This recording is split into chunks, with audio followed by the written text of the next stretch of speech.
Hello students and welcome to my UPSC journal. हम कर रहे हैं फ्री एनसीईआरटी सीरीज, जिसमें आज हम करने वाले हैं polity NCERT class 10 chapter number 3। Chapter का नाम है जेंडर, रिलीजन एंड कास्ट। और इस चैप्टर में समझेंगे कि कैसे ये तीनों ही चीजें हमारी सोसाइटी में एग्जिस्ट करती हैं and these lead to various inequalities and discrimination. तो चलो फिर ये लेक्चर स्टार्ट करते हैं। तो चलो सबसे पहले स्टार्ट करेंगे with the introduction. Indian democracy is based on equality, freedom and dignity. यानी कि जो इंडियन डेमोक्रेसी है उसके मेन पिलर्स क्या है? It is based on equality, सबको इक्वली ट्रीट किया जाए, सबको फ्रीडम मिले and everyone gets dignity. Now still there are social divisions जो एग्जिस्ट करते हैं और जिनकी वजह से होते हैं बहुत अलग अलग इनइक्वालिटी एंड डिस्क्रिमिनेशन। ये सोशल डिविजन्स क्या है? Gender, religion and caste. और इन तीनों के ही बारे में हम इस लेक्चर में डिस्कस करेंगे। In this chapter we explore how this factors operate in democracy. कैसे इन तीनों फैक्टर्स की वजह से जो डेमोक्रेसी के बेसिक फीचर्स है, इक्वालिटी, फ्रीडम, ये अफेक्ट होते हैं and how democratic politics respond to it. कैसे वो इन चीजों से डील करते हैं एंड हाउ दे रिस्पॉन्ड। ठीक है, सबसे पहले हम बात करेंगे अबाउट जेंडर एंड पॉलिटिक्स, यानी कि we will see how gender and politics are connected. तो सबसे पहले इसमें जानते हैं जेंडर डिवीजन क्या होता है। तो जेंडर डिवीजन का मतलब होता है the social expectation and rule assign to man and women. ये बायोलॉजिकल डिफरेंशिएशन नहीं है कि आप मैन हैं या वुमेन हैं। ये है सोशल एक्सपेक्टेशन जो कि एक मैन एंड वुमेन से रखी जाती है। For example, it is very evident in the society. अभी तक जैसा था, अब धीरे धीरे चेंज हो रही है। For example, it is very evident in the society कि अभी तक क्या होता था, जो मेल्स हैं दे विल गो आउट, वो बाहर का काम करेंगे, उनके लिए पढ़ना जरूरी है, उनके लिए फ्रीडम जरूरी है। वही वुमेन्स का क्या काम था कि वो घर पर रहेंगी, वो घर का ध्यान रखेंगी, सारे ही काम जैसे क्लीनिंग हो गए, कुकिंग हो गए, वॉशिंग क्लोथ्स हो गए, ये सारा करेंगी वुमेन। अगर मैन करेंगे तो वो इसका चार्ज लेंगे। फॉर एग्जांपल, मेंस भी टेलरिंग करते हैं, मेंस भी कुकिंग करते हैं, बड़े बड़े होटल्स में आपको देखने को मिलेंगे, बट वो सैलरी पर करते हैं। वही यही काम जब वुमेन करती हैं तो it is done free of cost. ठीक, तो ये थे अलग अलग सोशल एक्सपेक्टेशंस और इन्हीं को कहा जाता है जेंडर डिवीजन। ये डिवीजन किस बेसिस पर है? जेंडर के बेसिस पर कि मेल है स्ट्रांग है तो वो बाहर जाएंगे, फीमेल है वीक है तो वो घर पर रहेंगी। विद टाइम ये चीजें चेंज हो रही है, बट ये चीजें सिर्फ यहीं तक सीमित नहीं थी, ये हमें पॉलिटिक्स में भी देखने को मिलती हैं। Women have often been discriminated. Womens के साथ बहुत टाइम से, काफी टाइम से डिस्क्रिमिनेशन हुआ है अलग अलग चीजों पर। जैसे कि अगर कोई काम है जो मैन एंड वुमेन दोनों कर रहे हैं तो यूजुअली देखा गया है कि जो मैन है उन्हें ज्यादा वेज मिलती है कंपेयर टू वुमेन। इसी तरह वुमेन में आपको लोअर लिटरेसी रेट देखने को मिलेगी, बिकॉज बहुत ही कम लोग हैं जो कि अपनी बेटियों पर इन्वेस्ट करते हैं, उन्हें अच्छे से पढ़ाते लिखाते हैं। उनकी हमेशा से प्रायोरिटी रहती है कि हमें अपने बेटों पे इन्वेस्ट करना है, उनको बढ़िया स्कूल में भेजना है, उनको एजुकेशन देना है, क्योंकि आगे जाके यही हमारा ध्यान रखने वाले हैं। सो इसी वजह से बहुत जो है लिटरेसी रेट में भी डिफरेंसेस हैं, बॉयज की काफी ज्यादा है compare to girls. Next, less political representation. Politics में भी आपको वुमेन का नंबर कम मिलेगा compare to men. Next, limited access to health and education. साथ में जो वुमेन है उनके पास हेल्थ एंड एजुकेशन का जो एक्सेस है वो भी लिमिटेड है। तो ये क्यों है? This is only because of gender division. अलग अलग जो उनसे सोशल एक्सपेक्टेशंस है उसके चलते ये डिफरेंशिएशंस एग्जिस्ट कर रहे हैं। तो इसलिए हम ये भी कह सकते हैं कि gender role vary across societies and changes over time. With time now हम देख सकते हैं कि कैसे ये जो चीजें हैं ये धीरे धीरे चेंज हो रही हैं। वुमेन बाहर का काम भी करने लगी है, बट स्टिल अभी भी एग्जिस्ट करता है कि अगर वो बाहर का काम करेंगी तो घर का काम हाउस हेल्प से कराना है, किससे कराना है, ये भी वही देखेंगी। मेंस इस चीज में इंटरफेयर नहीं करते, वो ये चीज नहीं देखते। तो ये क्या है? ये जेंडर डिफरेंशिएशन है, ये जेंडर के बेसिस पर जो उनके रोल डिफरेंशिएटेड है, ये वही तो है, राइट? तो ये पहले से कम हुआ है बट अभी भी एग्जिस्ट करता है। और जो ये अलग अलग सोसाइटी में आपको अलग अलग देखने को मिलेगा। कुछ सोसाइटीज ऐसी भी हैं जहाँ पर जो वुमेन है वो हेड ऑफ द फैमिली होती है, तो ये सोसाइटी के साथ भी वेरी करता है। तो अभी हमने देखा gender division. Now we will see women's role in politics. तो traditionally politics is male dominated. Politics में हमेशा आपको जो नंबर ऑफ मेल है वो ज्यादा देखने को मिलेगा। Feminist movements raise demand for equal rights in 19th and 20th century. तो इसका मतलब ये है कि 19th एंड 20th सेंचुरी में काफी सारे फेमिनिस्ट मूवमेंट हुए। इन मूवमेंट्स का गोल क्या था कि जो फीमेल्स हैं उनको मेल्स के बराबर सेम राइट मिले, सेम अपॉर्चुनिटीज मिले। In India the constitution guarantees equality yet under representation remains. Constitution में इट इज गिवन कि इक्वालिटी मिलेगी, women and men both are equal, but still politics में भी आप देखो तो वहां पर भी वुमेन का अंडर रिप्रेजेंटेशन है, उनका नंबर बहुत कम है कंपेयर टू मेन। तो फिर इक्वालिटी कैसे हुई, right? Moving forward, only 14.4% of the MPs in लोक सभा were women. अगर हम 2019 डेटा की बात करें तो लोकसभा में only 14.4% of the MP were women. साथ में इसी तरह जो स्टेट असेंबलीज हैं वहां पर भी जो वुमेन का रिप्रेजेंटेशन है, जो वुमेन का नंबर है वो बहुत ही लो है। मूविंग फॉरवर्ड, अब इस चीज को बैलेंस करने के, इस चीज को चेंज करने के लिए क्या स्टेप्स लिए हैं? तो सबसे पहले तो we have 1/3 of seats reserve for women in panchayati raj institution. जितने भी हमारी पंचायती राज इंस्टीट्यूशन है उनमें 1/3 सीट्स रिजर्व्ड है फॉर वुमेन, यानी कि अगर 3 सीट्स होंगी तो उसमें से 1 सीट कंफर्म वुमेन के लिए होगी। तो इससे क्या हो रहा है? इससे उनका रिप्रेजेंटेशन बढ़ रहा है। It has led to increase in local leadership by women and has shown positive changes. Positive changes देखने को मिले। अब आपको सरपंच और काउंसलर्स के फॉर्म में जो नंबर ऑफ वुमेन्स है वो ज्यादा देखने को मिलेंगी पहले के कंपैरिजन में। इसी तरह there was also an important bill for women's reservation, जिसमें था 33% seats are to be reserved in parliament and assemblies for women. ठीक है, तो ये अलग अलग स्टेप्स हैं जो कि हमारी गवर्नमेंट ने लिए हैं to increase the representation of women, ताकि उनको भी इक्वल रिप्रेजेंटेशन, उनका इक्वल नंबर हो हमारी लॉ मेकिंग बॉडीज में। Now let's talk about feminist movement. तो ये मूवमेंट क्या होता है? इनका एम होता है कि equal political, social and economic rights मिले वुमेन को। जो राइट्स मेन के पास है वही वुमेन के पास होने चाहिए, and this is what is the goal of feminist movement. For example, women को रिजर्वेशन मिलना चाहिए, उनको इक्वल पे मिलनी चाहिए for equal work. Suppose man and women दोनों ही इक्वल काम कर रहे हैं तो उनका जो पे है वो इक्वल होना चाहिए, but it is unequal, and there should be right to education and employment. तो ये कुछ डिमांड्स हैं बाय वेरियस फेमिनिस्ट मूवमेंट्स। अब हमने देख लिया अबाउट जेंडर, अब हम देखेंगे number 2 which is religion. So part 2 is religion, communalism and politics. सबसे पहले देखते हैं religion as a social division. So religion can become a source of tension when used for political mobilisation. इसका मतलब क्या हुआ कि जब पॉलिटिक्स में रिलीजन का यूज होने लगता है to get votes, to get people attention, तो इससे होती है बहुत सारी टेंशन क्रिएट, ठीक है। तो जब तक ये रिलीजन और पॉलिटिक्स अलग अलग हैं देन इट इज ओके, लेकिन जब इस चीज को एज अ फेवर लिया जाता है बाय वेरियस पॉलिटिशियंस जो रिलीजन का यूज करते हैं, तो फिर ये हो जाती है गड़बड़, ये हो जाती है एक source of tension. In democracy every person has the right to follow any religion. Democracy में हमारे पास है फ्रीडम ऑफ रिलीजन, हम किसी भी रिलीजन को फॉलो कर सकते हैं, प्रोफेस कर सकते हैं, बट ये हमारी पर्सनल चॉइस है, इसमें जो गवर्नमेंट है वो इंटरफेयर नहीं करती। However, religious prejudices, stereotyping and discrimination often occur। लेकिन जो लोगों के अलग अलग थॉट प्रोसेस है, अलग अलग रिलीजन को लेकर जो उनके व्यू पॉइंट्स हैं, जो उनके दिमागों में चीजें भरी हुई हैं, वो अभी भी एग्जिस्ट करती हैं। इनमें से काफी चीजें हैं जो बेसलेस हैं, बट क्योंकि ये काफी टाइम से इसी तरह चली आ रही हैं, तो लोगों का जो पॉइंट ऑफ व्यू है, जो उनका थॉट प्रोसेस है, वो इन्हीं को फॉलो करता है। कुछ लोगों को लगता है कि ये जो रिलीजन है ये वुमेन्स के साथ गलत करती है, कुछ को लगता है कि इस रिलीजन के लोग काफी अग्रेसिव हैं। तो ये अलग अलग चीजें हैं जो कि अलग अलग रिलीजन के साथ अज्यूम की जाती हैं, they might not be true. तो ये जो है ये चीजें काफी टाइम से चली आ रही है और अभी भी एग्जिस्ट करती हैं।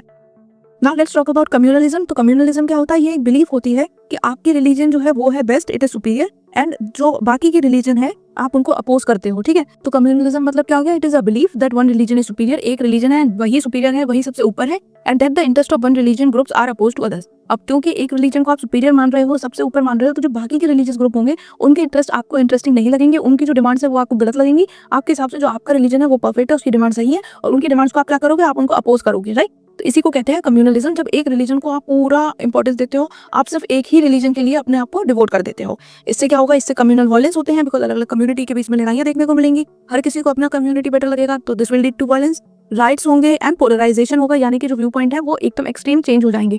एक इंसान है जिसको ये सही लगेगा, दूसरे को ये सही लगेगा, तो ये क्या हो गया? पोलराइजेशन, एकदम ऑपोजिट थॉट्स। इसके अलावा it is dangerous for democracy also. क्यों? क्योंकि ये जो सेक्युलर फाउंडेशन है, जो सारे रिलीजन इक्वल है, there is no interference of the government, आपके पास फ्रीडम है, ये चीज इससे अफेक्ट होती है जब कम्युनलिज्म ज्यादा बढ़ जाता है, ठीक है। So it is get dangerous for the democracy. Now moving forward, forms of communalism. तो इसमें सबसे पहले होती है कुछ एवरीडे बिलीफ्स, जो कि रिलीजियस स्टीरियोटाइप्स हैं, जो कि लोग एक रिलीजन से कनेक्ट करके देखते हैं। बहुत टाइम से ये चीजें जो है इसी तरह चली आ रही है, और लोगों को लगता है कि इस रिलीजन का मतलब ये, इस रिलीजन का मतलब ये। इसके अलावा पॉलिटिकल मोबिलाइजेशन भी होता है। लोग क्या करते हैं, जो पॉलिटिशियंस होते हैं वो रिलीजन का यूज करते हैं ताकि लोग उनसे आके जुड़े, उनको वोट करें और वो जीत पाए, ठीक है। इसके अलावा कम्युनल वायलेंस देखने को मिलता है, जिसमें राइट्स होते हैं, अटैक्स होते हैं। ये कब होते हैं? जब दो कम्युनिटीज, जो एक्सट्रीम कम्युनिटीज हैं, वो आपस में भिड़ जाती हैं किसी चीज को लेकर, उनमें जो व्यू पॉइंट है वो मैच नहीं करता, and this leads to riots and violence, ठीक है। तो ये होगा हमारी फॉर्म्स ऑफ कम्युनलिज्म। इंडिया की बात करें तो we have secularism in India. India एक सेक्युलर स्टेट है, यहाँ पर कोई भी ऑफिशियल लैंग्वेज नहीं है। साथ में there is equal respect and protection to all the religions. सारी ही रिलीजन्स है वो इक्वली इंपॉर्टेंट है, उनको इक्वल रिस्पेक्ट दी गई है, उनको इक्वल इंपॉर्टेंस दी जाती है। No religion instruction is given in government school. जो गवर्नमेंट स्कूल हैं, जो गवर्नमेंट के थ्रू रन होते हैं, वहाँ पर वो किसी भी पर्टिकुलर रिलीजन को प्रमोट नहीं कर सकते, किसी पर्टिकुलर रिलीजन की प्रेयर्स नहीं कर सकते। क्यों? क्योंकि that is a government body, और जो हमारी गवर्नमेंट है वो सेक्युलर है, वो किसी रिलीजन को प्रमोट नहीं करती। इसके बाद government can intervene to ensure equality. अब कभी कोई ऐसा केस आ जाता है जिसमें रिलीजन के अंदर किसी पर्टिकुलर ग्रुप के साथ गलत हो रहा है, किसी सेक्शन ऑफ लोगों के साथ गलत हो रहा है, तो वहां पर गवर्नमेंट इंटरवीन कर सकती है। क्यों? क्योंकि उन्हें इक्वालिटी इंश्योर करनी है। और ऐसा ही हमें देखने को मिला था untouchability, because of which government ने इसे अबॉलिश किया। क्यों? क्योंकि इससे जो लोगों को इक्वालिटी के साथ ट्रीट करना था वो नहीं हो पा रहा था, कुछ लोगों के साथ बहुत ज्यादा डिस्क्रिमिनेशन हो रहा था, एक्सप्लॉयटेशन हो रहा था, and this needed to be stop. तो यहाँ पर गवर्नमेंट ने इंटरवीन किया ताकि जो बेसिक इक्वालिटी है वो सबको मिले, ठीक है। तो ऐसे केसेस में गवर्नमेंट कैन इंटरवीन। साथ में secularism is a constitutional mandate. ये हमारी कॉन्स्टिट्यूशन में इट इज इंस्ट्रक्टेड कि जो हमारी गवर्नमेंट होगी वो सेक्युलर होगी, India will be a secular state, ठीक। तो ये हमने देख लिया अबाउट सेक्युलरिज्म इन इंडिया, यानी कि जो रिलीजन है अलग अलग, इनके साथ हम कैसे डील कर रहे हैं विद द सेक्युलरिज्म प्रिंसिपल, जहाँ पर सारी ही रिलीजन इक्वल है, किसी को कोई प्रेफरेंस नहीं मिलेगा, किसी को कोई इंपॉर्टेंस नहीं मिलेगी। Next last part 3 is caste and politics. अभी तक हमने जेंडर देख लिया, रिलीजन देख लिया, अब हम डिस्कस करेंगे कास्ट। तो कास्ट एंड इक्वालिटीज क्या है? तो Indian society is deeply rooted in caste hierarchies. India की जो सोसाइटी है उसमें आपको बहुत ही अलग अलग कास्ट देखने को मिलेंगी, अलग अलग लेवल पे, फ्रॉम लोअर टू हायर, ठीक है। एंड यूजुअली ट्रेडिशनली क्या होता था कि आप जिस कास्ट से बिलोंग करते हो वही आपका ऑक्यूपेशन डिटरमाइन करती है, वही आपका सोशल स्टेटस एंड मैरिज रोज। क्योंकि जो पहले क्या होता था कि जिस कास्ट का इंसान है वो उसी कास्ट में शादी करेगा, वो काम क्या करेगा वो भी उसी पे डिपेंड करता है, जो काम उनके यहाँ पहले से हो रहा है वही आगे कंटिन्यू होगा। फ्रीडम ऑफ ऑक्यूपेशन नहीं थी, वो अपनी मर्जी से जॉब नहीं कर सकते। साथ में उनका जो सोशल स्टेटस है वो कास्ट पे डिपेंड करेगा। हायर कास्ट है तो उन्हें अच्छा स्टेटस दिया जाएगा, रिस्पेक्ट मिलेगी। लोअर कास्ट से बिलोंग करते हैं तो उन्हें इतनी रिस्पेक्ट नहीं मिलेगी। So this was what was being followed traditionally.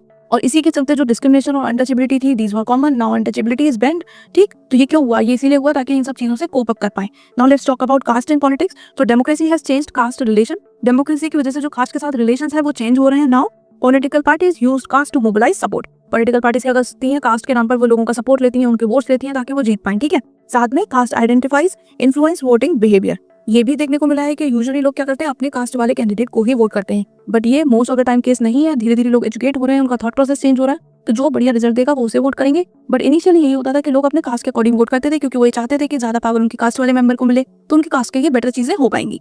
Cast is not the only factor, जैसे मैंने आपको बताया कि कास्ट ओनली फैक्टर नहीं है जिसके बेसिस पर लोग वोट करते हैं।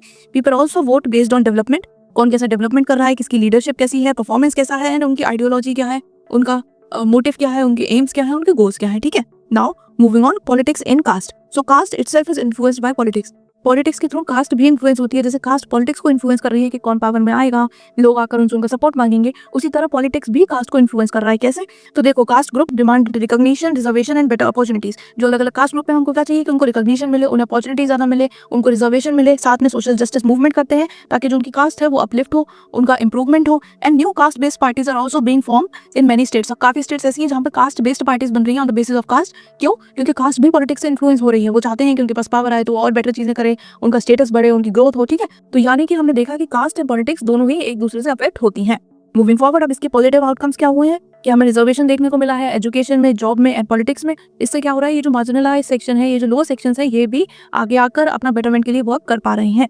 Similarly the Dalits and the Adivasi, तो अब उनके पास बेटर एक्सेस है to resources and they also have better representation. Parliament में इनके लिए सीट्स रिजर्व हैं, तो क्यों रिजर्व है? ताकि ये लोग वहां तक पहुंचे और अपने लोगों की जो प्रॉब्लम है ये वहां तक पहुंचाएं, उसका सोल्यूशन निकले और सबका बेटरमेंट हो। ठीक है, तो दिस इज हाउ जो कास्ट है वो पॉलिटिक्स के साथ कनेक्टेड है and how the democracy is dealing with it. Now challenges क्या है? पॉजिटिव आउटकम्स तो हमने देख लिया, बट चैलेंजेस भी तो है कि ये जो कास्ट पॉलिटिक्स है, it can divide society and promote vote bank politics. Society को डिवाइड कर सकती है और वोट बैंक पॉलिटिक्स हो सकती है, क्योंकि कास्ट के बेसिस पर वो लोगों के वोट मांग सकते हैं।